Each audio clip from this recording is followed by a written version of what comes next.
तो हम लोग एज यूजुअल पढ़ने जा रहे हैं PC21। PC21 में जो हम लोग किताब देख रहे हैं वो है ACAG accounts code for accountant general, इसका चैप्टर 1 और ये फिफ्थ और लास्ट वीडियो है। ठीक है, तो हम लोग इसको यहाँ पे कवर करने की पूरी कोशिश करेंगे। मेरा जो चैनल है यूट्यूब पे वो बीट योर बेस्ट है। कई लोग बीट द बेस्ट सर्च करते हैं, द बेस्ट से सर्च मत कीजिए प्रभु। खैर, देखने वाले बहुत हैं, 2-4 लाइक करने वाले भी हैं, कमेंट करने वाले बिल्कुल नहीं है।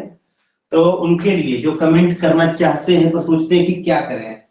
एक क्वेश्चन है, क्वेश्चन ये है डिपार्टमेंटल क्लासिफाइड एब्स्ट्रैक्ट, जो कि हम लोग account code for accountant general में पढ़ रहे हैं, उसके चैप्टर 1 में। ये कैसे बनाया जाता है? ऐसे बनाया जाता है कि ट्रेजरी से हमारे पास में शेड्यूल और वाउचर आता है। तो शेड्यूल का रिसीट साइड में जो आता है उसको कैश अकाउंट कहते हैं, और पेमेंट साइड में जो आता है उसको लिस्ट ऑफ पेमेंट कहते हैं। ये दोनों ही शेड्यूल के नाम है। ठीक है, ये इंक्लूडिंग वाउचर्स होते हैं। ये एजी ऑफिस में आते हैं। कौन भेजता है? ट्रेजरी ऑफिस भेजती है। सेंट्रल ट्रेजरी रूल यानी कि ट्रेजरी से संबंधित जो केंद्रीय नियम है उसमें कैश अकाउंट और लिस्ट ऑफ पेमेंट के लिए कुछ फॉर्म नंबर दिए गए हैं। आपको जो व्यूअर्स मेरे हैं, कमेंट में ये लिखना है, कमेंट बॉक्स में write correct answer on comment box, in होना चाहिए। ठीक है, तो कमेंट बॉक्स में आप करेक्ट आंसर लिखिए। क्वेश्चन है सर, अभी दे सकते हैं? बिल्कुल दे सकते हैं। कैश अकाउंट अभी नहीं, कमेंट बॉक्स में लिखने के लिए। ठीक है, तो कमेंट बॉक्स में कैश अकाउंट और लिस्ट ऑफ पेमेंट का correct answer, correct form number दीजिए। तो ये क्या होगा कि दोनों किताब आपस में लिंक हो जाएंगी। ठीक है, अब हम इसको मिटाते हैं और हम लोग आते हैं 1.15 से। 1.15 इससे पहले कि मैं लिखूं आप लोग कोई भी पढ़िए। 1.15 कल 1.14 तक हुआ था ना?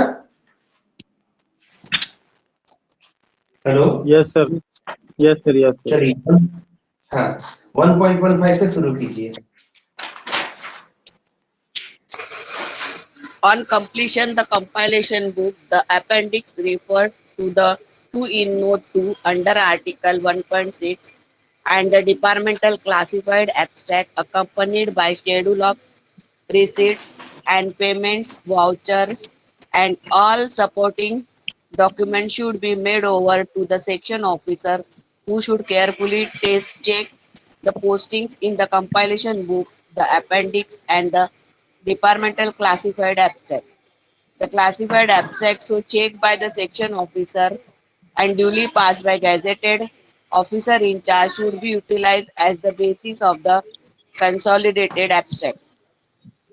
ठीक है, बिल्कुल सही है। तो यहाँ पे कहा क्या गया है कि जब ये बन जाए, कंपाइलेशन बुक बन जाए, डिपार्टमेंटल क्लासिफाइड एब्स्ट्रैक्ट बन जाए, और आपका AC1 में जो अपेंडिक्स है जो कि फंड सेक्शन को भेजा जाता है रिलेटेड टू प्रोविडेंट फंड, ये सब जब तैयार हो जाए, तो मैंने आपको पहले भी बताया है, फिर से मैं एक बार थोड़ा सा रिवाइज कर देता हूँ कि ये सब तीनों चीजें जो बनती है ना, ये ट्रेजरी सेक्शन में नहीं बनती।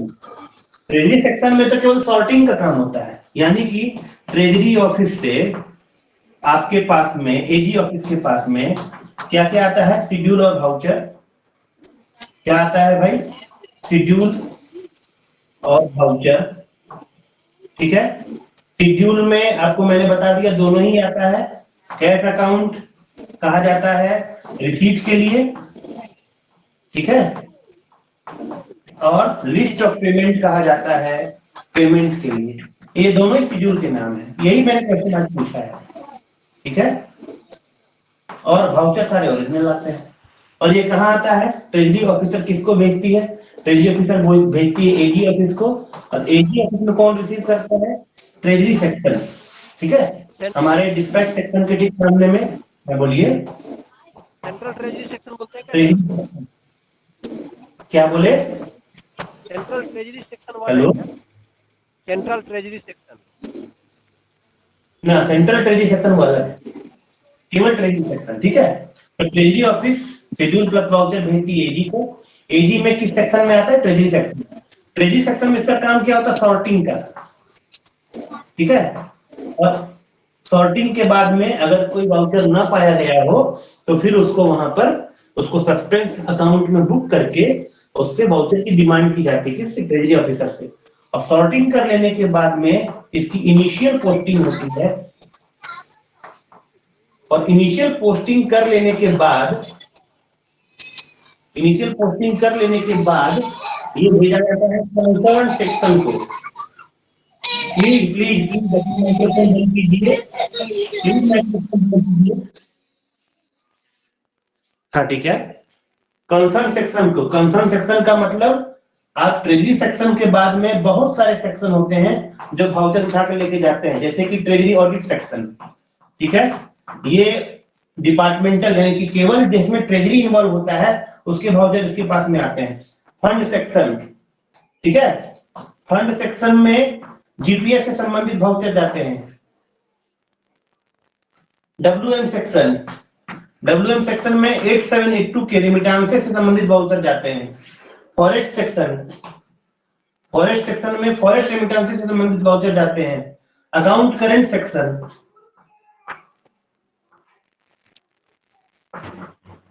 अकाउंट करेंट सेक्शन में इंटर डिपार्टमेंटल एडजस्टमेंट से संबंधित वाउचर जाते हैं। कहने का मतलब ये है कि जो भी डिपार्टमेंटल क्लासिफाइड एब्स्ट्रैक्ट बनता है वो ट्रेजरी सेक्शन में नहीं बनता है, वो बनता है कंसर्न सेक्शन में, ठीक है।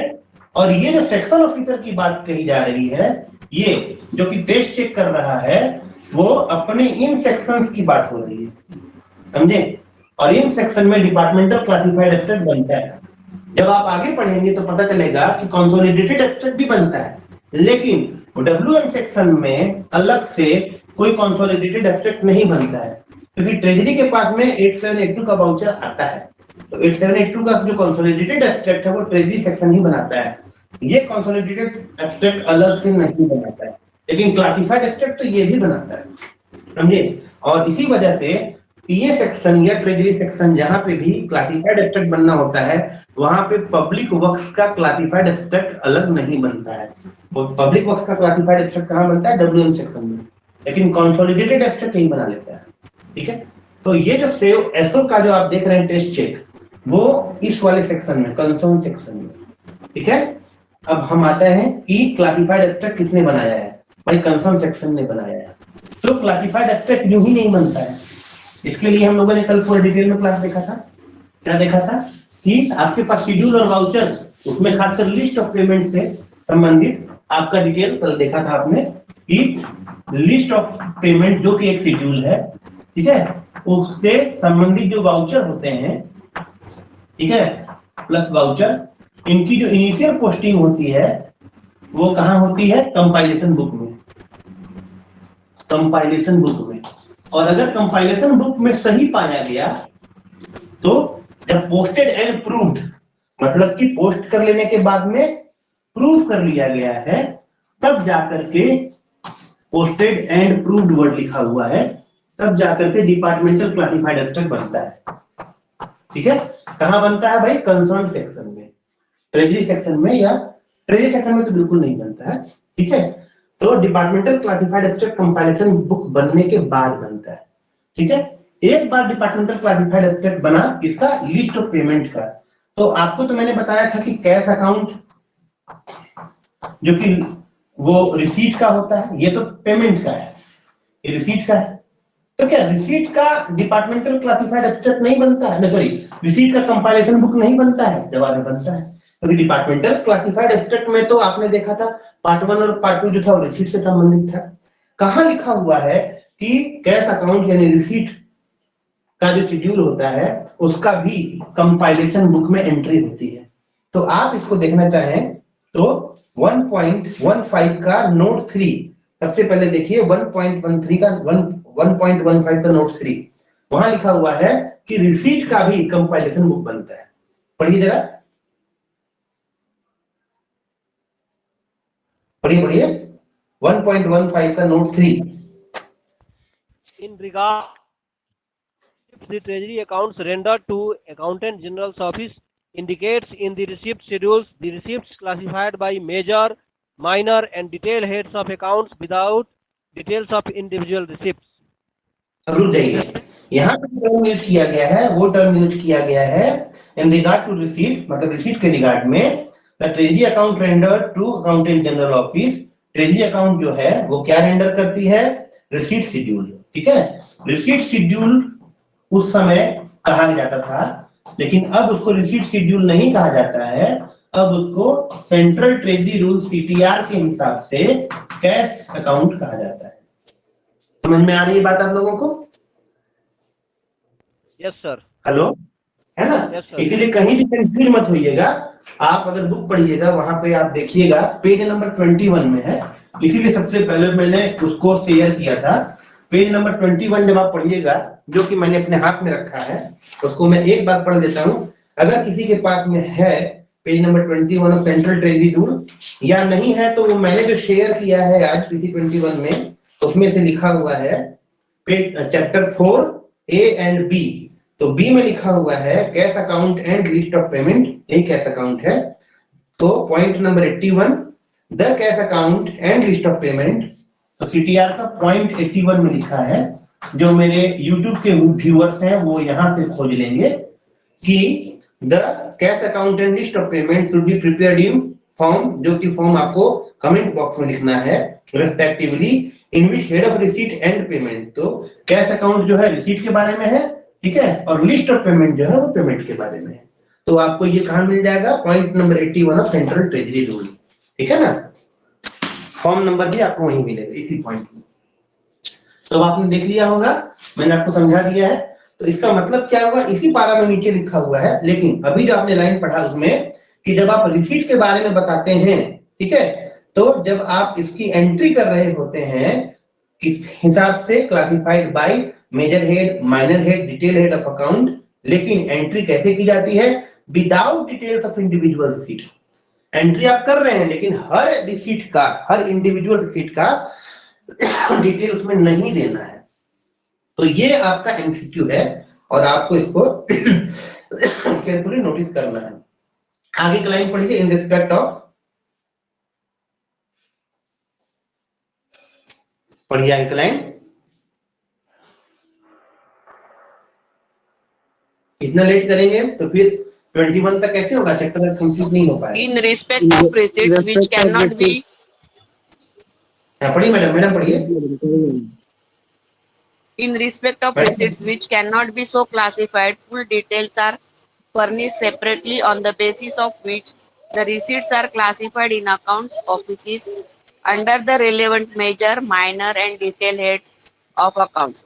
If these details are found to अगर इस तरह का कोई ऐसा रिसीट भी आता है जिसमें कि मेजर माइनर हेड के साथ में विदाउट इंडिविजुअल रिसीट का डिटेल दिए क्लासिफाई करना पॉसिबल नहीं है, ऐसे रिसीट का जिसमें कि विदाउट इंडिविजुअल रिसीट का डिटेल दिए हुए क्लासिफाई करना पॉसिबल नहीं है, इंडिविजुअल रिसीट को अलग से सेपरेटली वर्ड यूज किया गया है, फर्निश सेपरेटली, समझे कि नहीं, full details are furnish separately, उसका इसमें डिपार्टमेंटल क्लासिफाइड एस्पेक्ट में या कंपैरिजन बुक में उसका अलग से एंट्री करना पड़ता है, उसके मेन वाले एंट्री में उसको शामिल नहीं किया जाता है, ठीक है ना मैडम।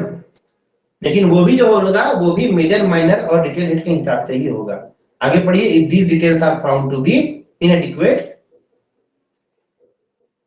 आवाज नको करून देऊ.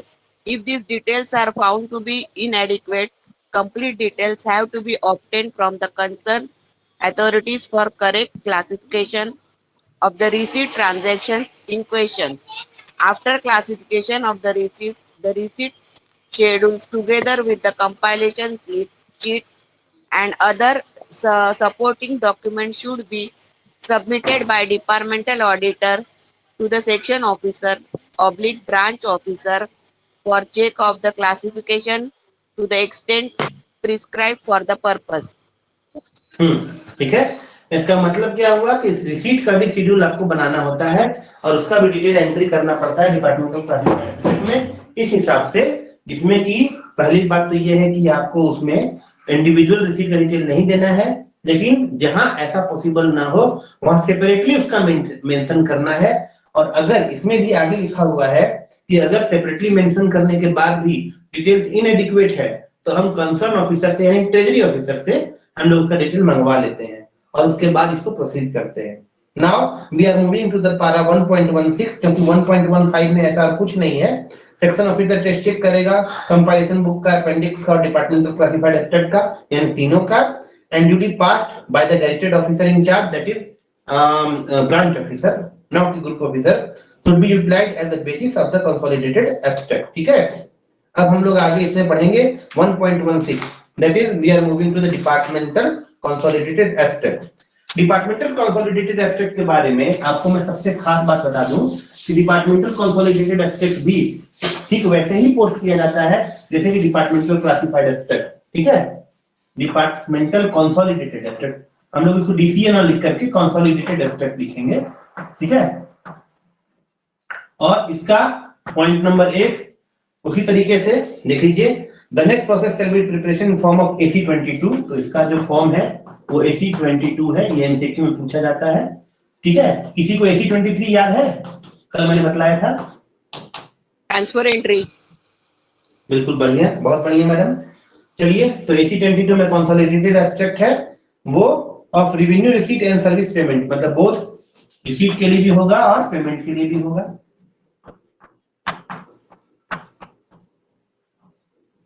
तो पहला पॉइंट तो ए यही हो गया कि दोनों के लिए होगा। बी क्या होगा आगे देख लीजिए, बी होगा as brought to account in the departmental classified abstract as in DCA, मतलब जैसा डीसीए में है वैसा ही इसमें भी होगा। आगे column shall be provided for monthly progressive total, समझे कि नहीं? यहाँ पे मंथली प्रोग्रेसिव टोटल करना होगा जो कि डीसीए में नहीं था, ये कंसोलिडेटेड है। प्रोग्रेसिव टोटल का मैंने आप लोगों को कल बतलाया था, क्या बतलाया था कि अगर जून का कंसोलिडेटेड एब्स्ट्रैक्ट बना रहे हैं तो अब मैं कंसोलिडेटेड एब्स्ट्रैक्ट नहीं नाम लूंगा, मैं AC22 नाम लूंगा। आप लोग इसको अपने आप समझ जाइएगा, जितनी बार मैं फॉर्म का नाम लूंगा आप लोग को फॉर्म याद करने की जरूरत नहीं पड़ेगी। तो AC22 जब हम लोग बनाएंगे उस समय में मंथली प्रोग्रेसिव टोटल उसमें दिखाएंगे, यानी कि अगर जून महीने का AC22 बना रहे हैं तो उसमें अप्रैल और मई जुड़ा हुआ रहेगा, तभी ना प्रोग्रेसिव टोटल निकलेगा, है कि नहीं? तो ये वाला पॉइंट हो गया। अगला पॉइंट क्या है?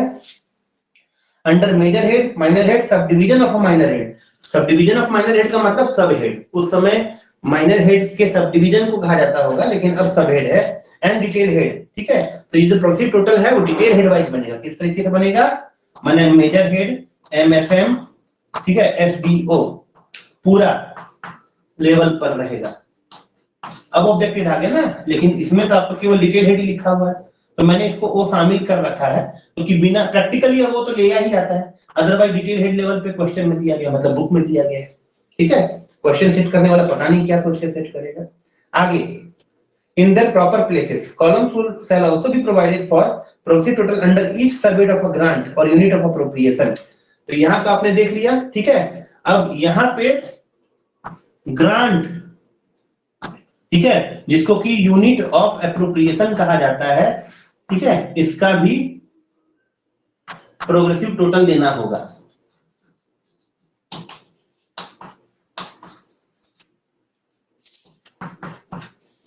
आगे against which appropriation audit is required to be conducted. तो इसमें क्या हो गया, आखिर ये भी तो प्रोग्रेसिव टोटल जो था वो grant or unit of appropriation के साथ में ही था, लेकिन ये वाला जो ई वाला है, ई वाला में जो केस डिफरेंट है वो है कि ऐसा ग्रांट जिसके साथ में अप्रोप्रिएशन ऑडिट रिक्वायर्ड है। ठीक है, ऐसा grant with which appropriation audit required. अब ये क्या है मुझे फिलहाल नहीं पता, अगर कोई कमेंट बॉक्स में लिख सकते हैं और मुझे बता सकते हैं कि ये क्या है तो मुझे बहुत हेल्प होगी। I will be highly obliged और मैं अगले वीडियो में उनका नाम लूंगा। ठीक है, तो ये अप्रोप्रिएशन ऑडिट रिक्वायर होता है, ऐसे ग्रांट का भी प्रोग्रेसिव टोटल उसमें देना पड़ता है, किसमें? कंसोलिडेटेड एब्स्ट्रैक्ट में। आगे progressive total for each subhead of a grant or unit of appropriation and for each major head should always be filled in. इसका मतलब क्या हुआ कि जितना भी ग्रांट का प्रोग्रेसिव टोटल है उसको हमेशा भर के रखा जाएगा, ग्रांट का। ठीक है, अब मैंने आप लोगों को बतलाया था कि सर्विस हेड वाला जो होता है पैसा वो ग्रांट का पैसा होता है, और उसके अलावा डीडीआर का भी आप डिपार्टमेंटल क्लासिफाइड एब्स्ट्रैक्ट में एंट्री करते हैं। जाहिर सा बात है, अगर डिपार्टमेंटल क्लासिफाइड एब्स्ट्रैक्ट में डीडीआर का एंट्री कर रहे हैं, डीडीआर हेड का, तो कंसोलिडेटेड एब्स्ट्रैक्ट में भी आएगा। लेकिन यहाँ लिखा हुआ है कि ग्रांट का जो प्रोग्रेसिव टोटल होगा वो तो ऑलवेज फिल करना होगा, day by day, month by month. लेकिन अदर देन ग्रांट, अगला लाइन क्या है? अगला लाइन है कि ऑलवेज बी फिल्ड इन, ठीक है। But in other cases other than grant, progressive total में be filled in at the end of the year or whenever necessary, ठीक है। इसका मतलब सिंपल है कि डीडीआर हेड का या किसी दूसरे जो कि ग्रांट नहीं है उसका प्रोग्रेसिव टोटल आपको हमेशा करके रखने की जरूरत नहीं है, ठीक है। ये काम को झूठ मूठ लेंदी बनाता है, और इसका आप साल के अंत में करिए या जब आपको एक बार मर्जी करे कर लीजिए। Now we are moving to the point number B. Every head of account under the revenue और service head, वही ग्रांट का दोनों ही revenue और service head के अकाउंट में, for which a column is provided in the departmental classified abstract, उसको consolidated abstract में भी देना पड़ेगा, which must be entered in the total month entry as are recorded. Now we are moving to the point 1.17. 1.16 में किसी को doubt है तो पूछिए, अदरवाइज 1.17 पढ़ना शुरू कीजिए।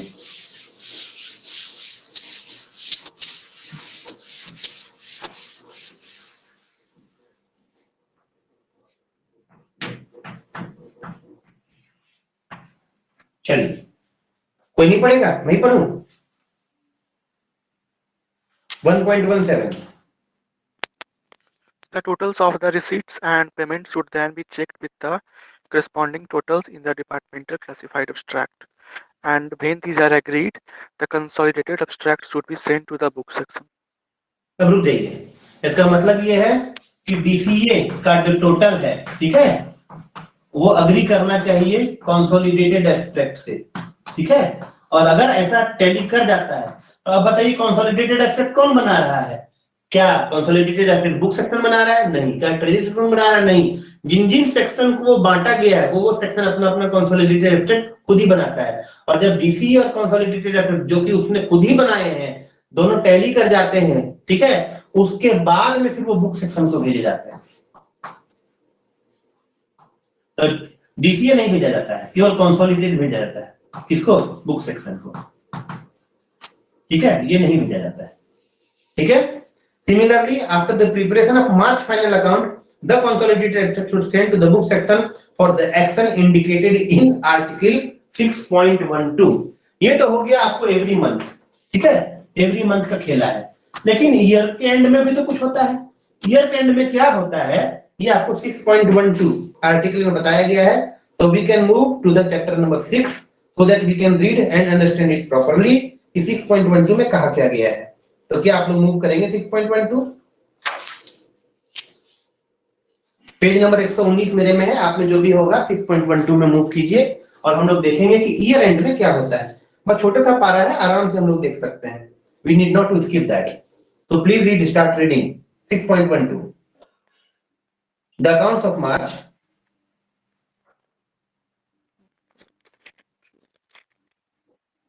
The account for March as first prepared are only preliminary records, as the books remain open for adjustments and transfers until the 30th June when the supplementary adjustments for March are completed.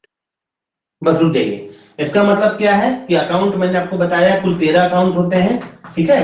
एक जो मार्च का account होता है उसको 12वां account कहते हैं, 12, और supplementary account जो होता है उसको 13वां अकाउंट कहते हैं, 13, ठीक है। तो मार्च का जो अकाउंट है उसके लिए यहाँ पे कौन सा टर्म यूज किया गया है?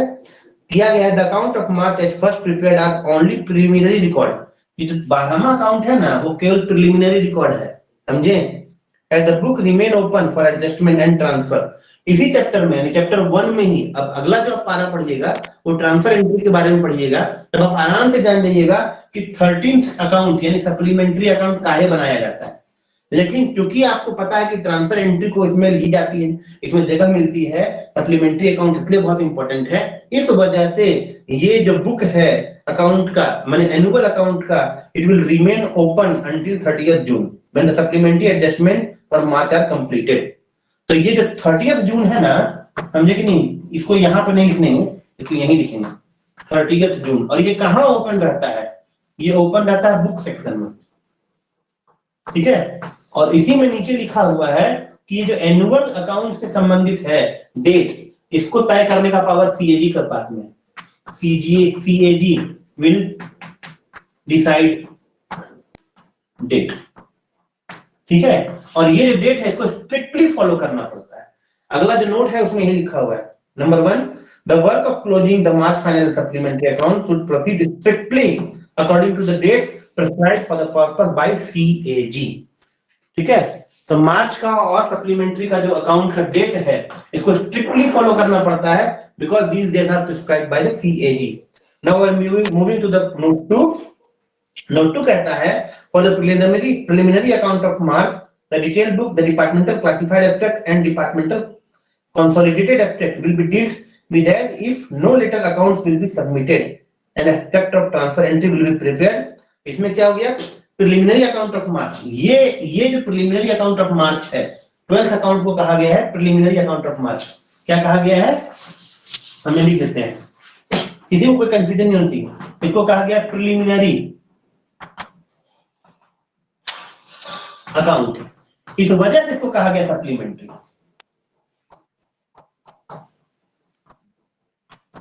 और दोनों ही अकाउंट मार्च के ही हैं, ऑफ मार्च, ठीक है। दोनों ही अकाउंट मार्च के हैं, ये प्रिलिमिनरी है, ये सप्लीमेंट्री है।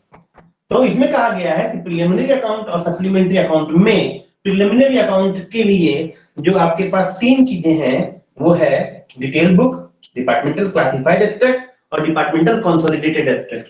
क्या क्या है भाई? डिटेल बुक फॉर्म किसी को याद है? कोई बोलेगा? 21। बहुत बढ़िया, बहुत बढ़िया।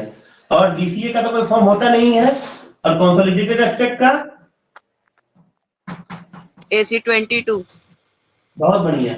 ये तीनों ही चीजें इस तरीके से रखी जाएंगी, किसके लिए? प्रिलिमिनरी अकाउंट ऑफ मार्च के लिए, मैंने 12वें अकाउंट के लिए, समझे कि नहीं? कि किसी भी दूसरे ट्रांजैक्शन को एक बार प्रिलिमिनरी अकाउंट क्लोज कर लिया गया है तो उसमें इंक्लूड नहीं होगा, वो जब इंक्लूड होगा सप्लीमेंट्री अकाउंट में इंक्लूड होगा। ऐसा होता है, समझे? मान लीजिए कि आपको प्रिलिमिनरी अकाउंट के लिए 31 मार्च एंड डेट है, जो आज है। आज सभी डिवीजन को, सभी ऑफिसेस को, ट्रेजरी ऑफिसेस को अपना कैश बुक क्लोज करना ही पड़ता है। तो एक बार उन्होंने कैश बुक क्लोज कर दिया तो अगर कल को कोई ट्रांजैक्शन है जो आज से पर्टेन करता था लेकिन वो अकर हुआ है कल, समझे कि नहीं, वो प्रिलिमिनरी अकाउंट ऑफ मार्च में शामिल नहीं किया जा सकेगा। वो जब शामिल होगा ट्रांसफर एंट्री की वजह से 30th अकाउंट में यानी कि सप्लीमेंट्री अकाउंट में शामिल किया जाएगा, ठीक है। तो यही यहाँ पे कहा गया है, और इसमें नीचे मैंने पढ़ रखा है, इसमें ऐसा कुछ नहीं लिखा हुआ है। Now we are again moving to the point number 1.17, ठीक है। तो 1.17 हम लोगों ने देख रखा था, पॉइंट आर्टिकल 6.12 तक। अब 1.17 का नोट 1 हम लोग पढ़ते हैं। चलिए पढ़िए 1.17 का note. No separate consolidated abstract need be prepared for the transaction brought to account in the classified abstract of treasury payments of the public works department. The transaction should be इसमें वही लिखा हुआ मैडम कि PWD का कोई consolidated separate consolidated abstract नहीं बनता है। नोट 1 क्या लिखता है? N1 लिखता है कि पीडब्ल्यू का सेपरेट कंसोलिडेटेड एब्स्ट्रैक्ट नहीं बनता है, जबकि क्लासिफाइड एब्स्ट्रैक्ट बनता है। नो सेपरेट कंसोलिडेटेड एब्स्ट्रैक्ट, समझे? जबकि डीसीए बनता है। ये लिखा हुआ है।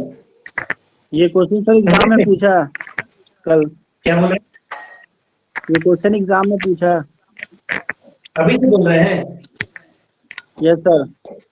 चलिए ठीक, आपने सही मारा कि नहीं? यस सर सही मारा सर। चलिए ठीक है।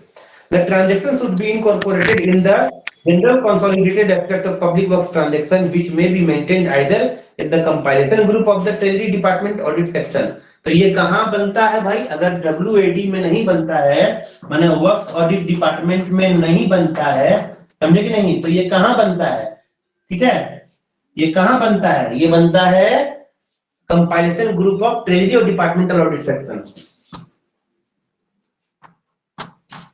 Compilation group of TA section, यही क्वेश्चन है। ये तो आपने जान लिया कि पीडब्ल्यूडी का जो है वो डब्ल्यूएम सेक्शन में नहीं बनता है, डब्ल्यूएम में नहीं, ठीक है, लेकिन बनता कहां है? डब्ल्यूएडी का मतलब वर्क्स ऑडिट डिपार्टमेंट, तो सेक्शन का नाम हो गया डब्ल्यूएम सेक्शन, है ना। तो डब्ल्यूएम में नहीं बना तो कहां बना? Compilation group of TA section, ठीक है। लेकिन नोट 2 क्या कह रहा है कि बुक सेक्शन मैंने क्या और वर्क्स ऑडिट डिपार्टमेंट ने मैंने क्या, तो बुक सेक्शन मैंने बुक सेक्शन और वर्क्स ऑडिट डिपार्टमेंट का मतलब डब्ल्यूएम सेक्शन, आगे पढ़ने की जरूरत नहीं है। चलिए 1.18 विच इज वेरी इंपॉर्टेंट, 1.18 से शुरू कीजिए। The section officer should scrutinize the consolidated abstract intelligently and see whether the figures under any head are so abnormally high or low as compared with those of the previous month as to raise a doubt whether there has been misposting or misclassification. ठीक है, consolidated abstract का जो scrutiny होगा वो section officer बहुत smartly करेंगे, smartly, समझे कि नहीं। इसी वजह से बुक सेक्शन के जो सेक्शन ऑफिसर होते हैं बहुत स्मार्ट होते हैं, समझे। तो बुक सेक्शन में जाना अपने आप में गौरव की बात है। आई होप आप लोग में से बहुत से लोग डबल ए बनेंगे तो उसमें से कई लोग बुक सेक्शन संभालेंगे, उस दिन आप लोग मेरी बात याद कीजिएगा। तो वो बहुत स्मार्टली देखते हैं। हाँ बोलिए सर। ये सर बहुत नॉलेज रहता है उसको सर, डबल ए को। क्या बोल रहे हैं? मिस क्लासिफिकेशन तो समझ में आ गया, मिस पोस्टिंग कैसे होता है? मिस पोस्टिंग का नहीं हो जाएगा। मिस पोस्टिंग का मतलब हो गया कि 496 की जगह 475 रुपया, 496 की जगह 469, क्या नहीं होगा। ओके ओके, फिगर वाला बात है। अच्छा अच्छा, हाँ, क्या नहीं होगा, हाँ फिगर के हिसाब, समझे कि नहीं। कुछ भी हो सकता है, मिस पोस्टिंग का नहीं होगा।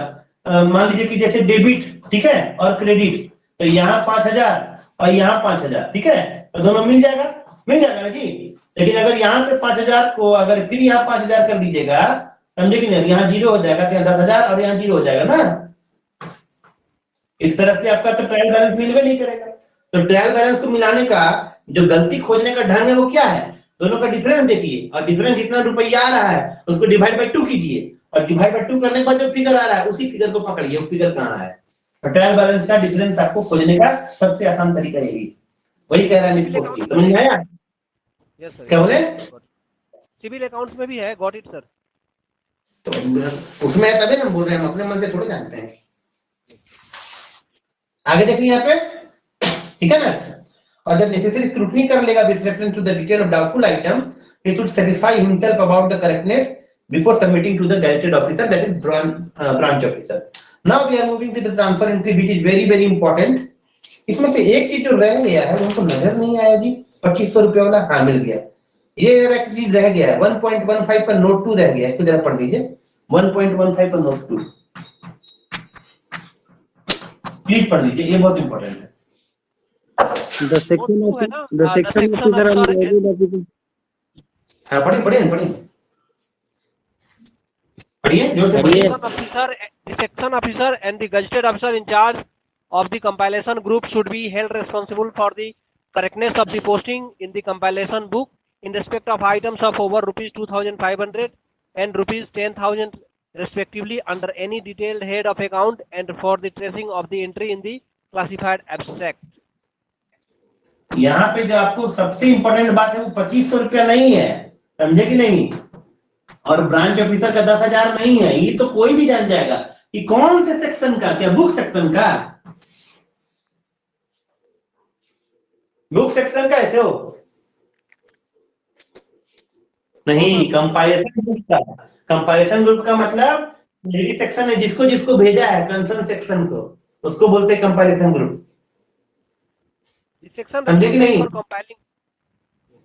हाँ, और इसका जो चेक करेगा वो डिटेल हेड वाइज चेक करेगा। यहाँ पे वो इंपॉर्टेंट लाइन है, 2500 और 10,000 तो कोई भी याद कर लेगा, लेकिन जो चेकिंग होगी डिटेल हेड वाइज होगी।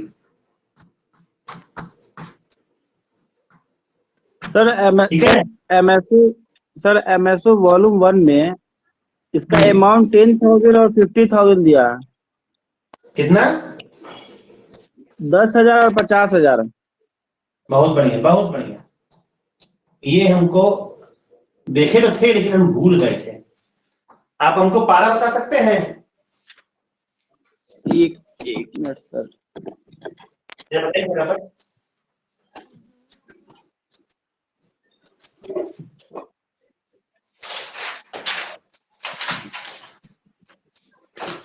तो जो एमएसओ में लिखा हुआ है वो चैप्टर 8 में लिखा हुआ है क्या? 5.8.1 रहेगा शायद।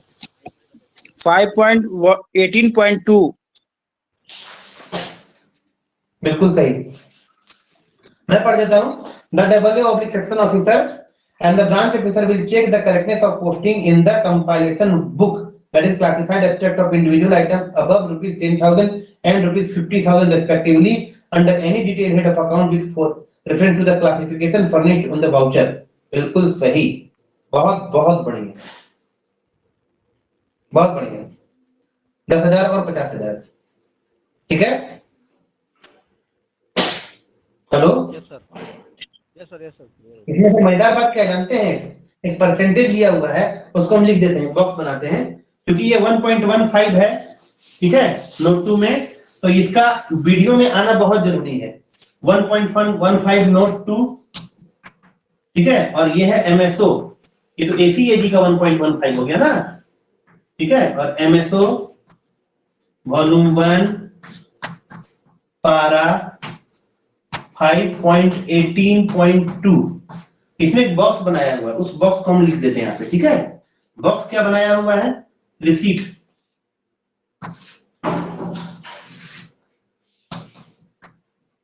रिसीट, ठीक है, और यहां लिखा हुआ परसेंटेज ऑफ चेक, परसेंटेज, तो परसेंटेज में हम यहां लिख देते हैं डबल ए और यहां लिख देते हैं सीनियर ए, ठीक है। अब हम लोग देख लेते हैं, तो आपका जो है 10,000 तक आपको डबल ए और सीनियर ए नील है, 10,000 तक नील, ये परसेंटेज की बात हो रही है, ठीक है। 10,000 से 40,000 तक, तो हम सीधे 40,000 तक लिख देते हैं, 40,000 तक डबल ए 50% चेक करेंगे और सीनियर ए 12.5%, बहुत बढ़िया। उसके बाद 1 लाख तक डबल ए 100% चेक करेंगे और सीनियर ए 25%। Very good. अरे महाराज, तो 85,000 बोल रहे थे, यहाँ तो लाख चला गया, ठीक है। 5 लाख तक 100%, 5 लाख तक 100% और यहाँ 50%, ठीक है।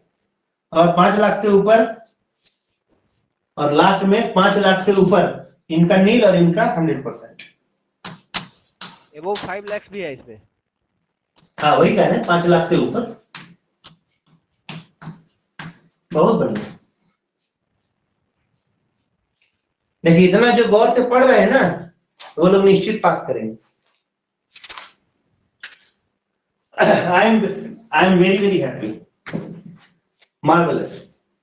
चलिए, ये जो पॉइंट है आपका 1.15 को काटता है और जो अपडेटेड है वही आपके क्वेश्चन में आना चाहिए, और उसी के लिए आप लोग खुद को प्रिपेयर कीजिए, ठीक है, इस गलत वाले के लिए नहीं। अच्छा, मैं एक रिक्वेस्ट करता हूं, मेरा जो केवल इतना वीडियो है ना, उसको कोई कट करके मुझे भेज सकता है? अगर कोई भेजेगा तो मैं केवल इतना वीडियो अपना लगाऊंगा यूट्यूब में, ठीक है। हम देखते हैं आगे। तो now we are moving to the point number 1.19, है ना, transfer entries, and 1.19, 1.20 and 1.21, these 3 paragraphs are there and the chapter will be finished, ठीक है। तो हम लोग अब पढ़ने जा रहे हैं ट्रांसफर एंट्री। देखिए, ट्रांसफर एंट्री में जो हम लोग पढ़ेंगे उसमें हम लोग चैप्टर के अंदर या पारा के अंदर घुसने से पहले मैं 3-4 चीजें लिख देता हूं, और आप देखेंगे कि ट्रांसफर एंट्री, पहली बात नंबर 1, इसका पूरा डेडिकेटेड चैप्टर, चैप्टर नंबर 7, ठीक है।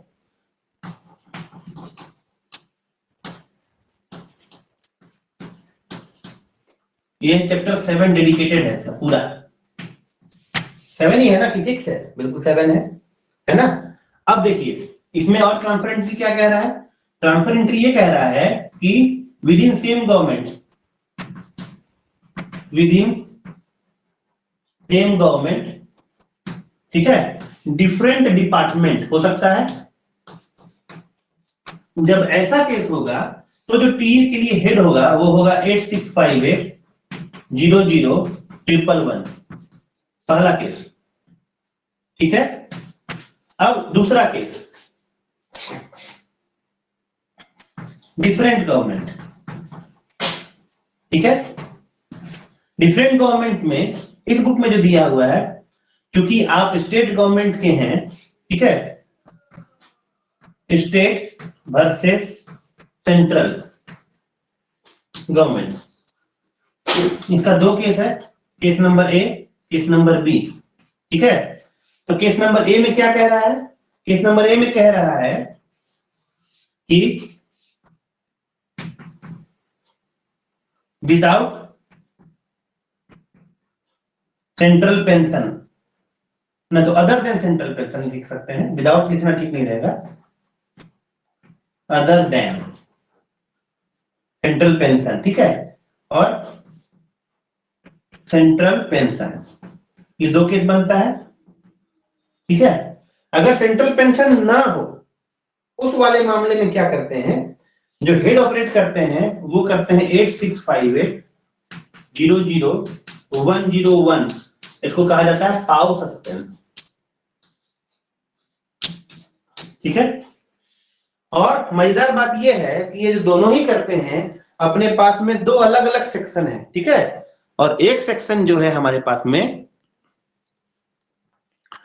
वो कंसर्न जहां पर वो डिपार्टमेंट कंसोलिडेटेड एसेट बनता है, और दूसरा सेक्शन है सेंट्रल अकाउंट सेक्शन ना। दूसरा सेक्शन तो अकाउंट करेंट सेक्शन है, लेकिन हमारे लिए वो सेंट्रल अकाउंट्स का जो मामला बनता है, सेंट्रल सेक्शन ऑफ अकाउंट्स, ठीक है, ये वाला दूसरा है। तो हम लोग जो एक डेबिट देंगे, अगर मान लीजिए कि कंसर्न सेक्शन में, डिपार्टमेंटल क्लासिफाइड एसेट के कंसर्न सेक्शन में, तो दूसरा जो हम लोग क्रेडिट देंगे वो सेंट्रल सेक्शन ऑफ अकाउंट्स में देंगे। तो ये वाला पहला मसला हो गया, मसला 8658 का हेड वाला, और जो सेंट्रल पेंशन का मामला है वो है 8786।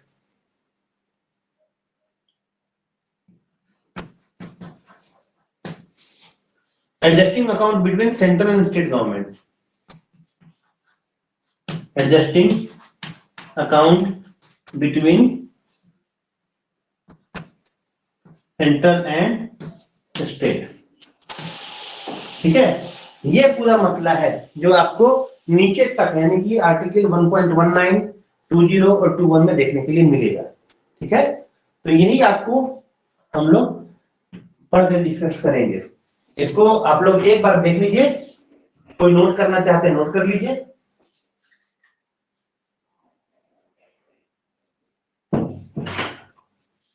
क्लियर है आप लोगों को?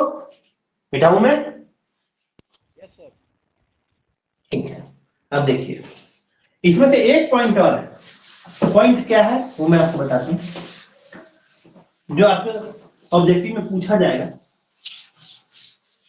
पूछा तो सर एग्जाम में, ये दोनों क्वेश्चन पूछा। जवाब दिए थे? यस सर, ये सर पढ़ लिए थे मैं। चलिए, तो दोनों अलग अलग कंडीशन, दोनों अलग अलग कंडीशन है पूछा, दो क्वेश्चन। तो सबसे ज्यादा तो आप ही को समझ में आ रहा होगा। ये सर पूरा समझ में, मैं पढ़ लिया था पूरा। ठीक है, अब देखिए आगे। अरे कल था अब आगे देखिए, आगे देखिए एक और पॉइंट रह गया है, पॉइंट नंबर 4। वो क्या रह गया है कि सेक्शन 1,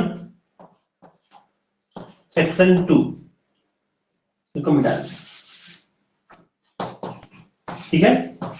सेक्शन 1 है, सेक्शन 2 है अपना ही, ठीक है ना। जब सेम गवर्नमेंट रहता है, सेम गवर्नमेंट, और वहां पे टी करना होता है, तो कैसे करते हैं? देखिए जो मेन पॉइंट है वो ये है कि the transfer entry with the necessary suspense slip, T with suspense slip. Suspense slip के लिए कोई फॉर्म है बताइए?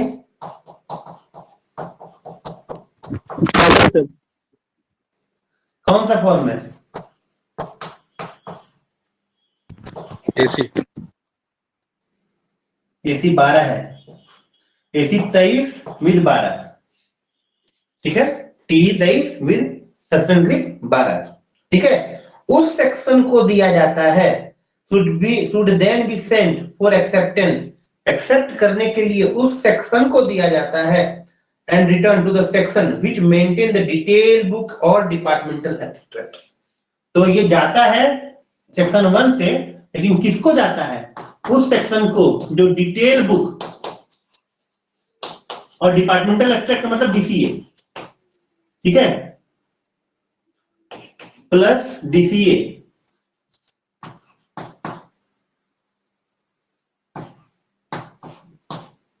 समझे? ये क्वेश्चन है कि सेक्शन 1 जनरेट करता है, लेकिन किस सेक्शन को जाता है? उस सेक्शन को जाता है जो डिटेल बुक या डिपार्टमेंटल एब्स्ट्रैक्ट, यहाँ पे क्लासिफाइड वर्ड यूज नहीं किया गया है, लेकिन जब आप हिंदी पढ़ेंगे तो हिंदी में आपको क्लासिफाइड लिखा हुआ है, ठीक है। तो डिटेल बुक और डिपार्टमेंटल एब्स्ट्रैक्ट मेंटेन करता है, जहां पे वो ट्रांसफर एडजस्ट करेगा, ठीक है, एंड प्रॉपर हेड में, और जब वो रिसीव कर लेता है, समझे कि नहीं, रिसीव करेगा तो ये एडजस्ट करेगा, वो नहीं, रिसीव कर लेगा तो एक्सेप्टेंस लेटर देगा, the transfer entry will be posted in the combined transfer ledger and abstract. तो ये एडजस्ट करने के बाद एक्सेप्टेंस लेटर देगा, एडजस्ट करेगा, समझे, तब एक्सेप्टेंस लेटर देगा, ठीक है। और एक्सेप्टेंस लेटर इसके पास में आता है यहां पे, जो कि एसी 25 में combined transfer ledger and abstract maintain करता है, इसका एक्सेप्टेंस लेटर को।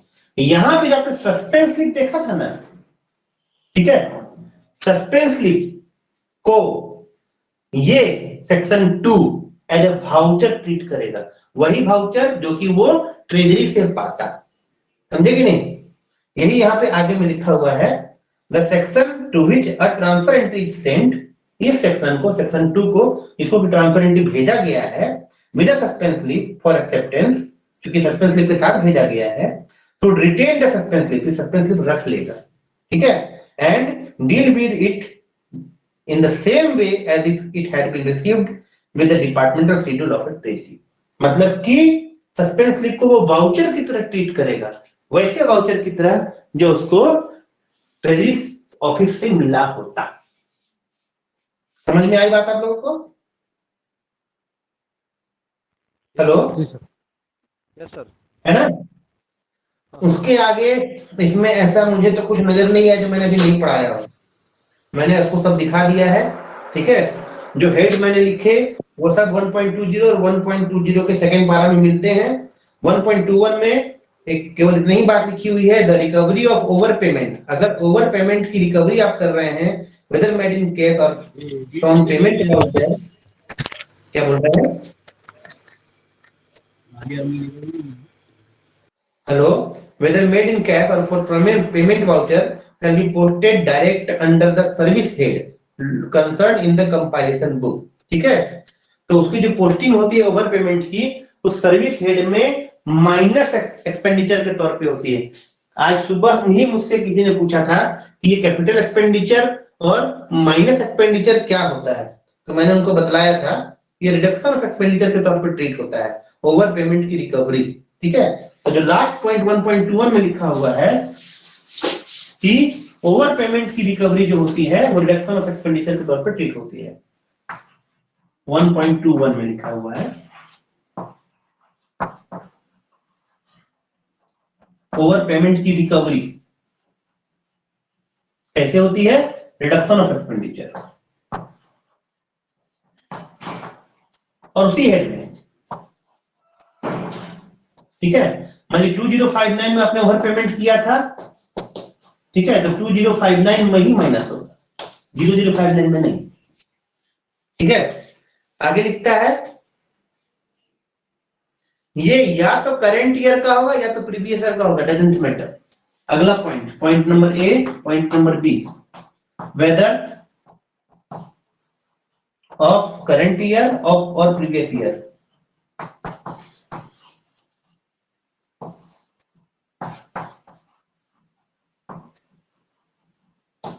ये बहुत ही इंपॉर्टेंट लाइन, ठीक है।